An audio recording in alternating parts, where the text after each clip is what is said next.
شروع کرتا ہوں اللہ کے نام سے جو بڑا مہربان اور نہایت رحم کرنے والا ہے۔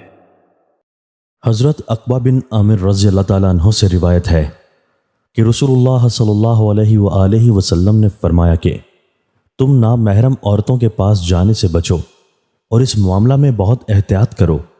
ایک شخص نے دریافت کیا کہ شوہر کے قریبی رشتہ داروں، دیور وغیرہ کے بارے میں حضور صلی اللہ علیہ وآلہ وسلم کا کیا ارشاد ہے؟ کیا ان کے لیے بھی یہی حکم ہے؟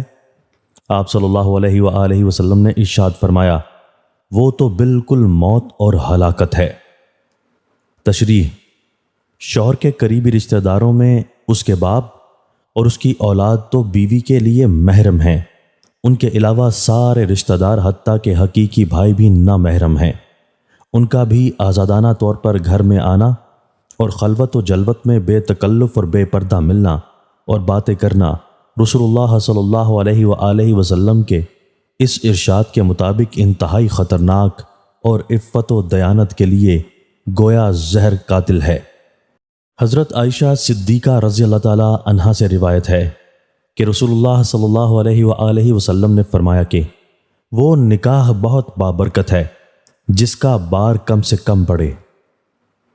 تشریح: ظاہر ہے کہ اس حدیث کا مقصد صرف ایک حقیقت بیان کر دینا نہیں ہے، بلکہ اس میں امت کو ہدایت اور رہنمائی دی گئی ہے کہ شادیاں ہلکی پھلکی اور کم خرچ ہوا کریں، اور بشارت سنائی گئی ہے کہ اگر ہم ایسا کریں گے تو اللہ تعالیٰ کی طرف سے ہماری شادیوں اور اس کے نتیجوں میں بڑی برکتیں ہوں گی۔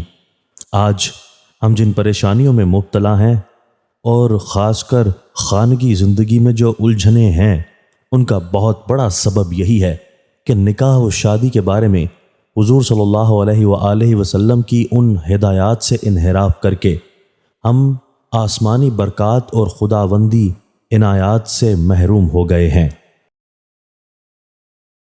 دوستو، اللہ تعالی ہمیں ان احادیث مبارکہ پر عمل کرنے اور اپنی زندگیوں کو سنوارنے کی توفیق عطا فرمائے۔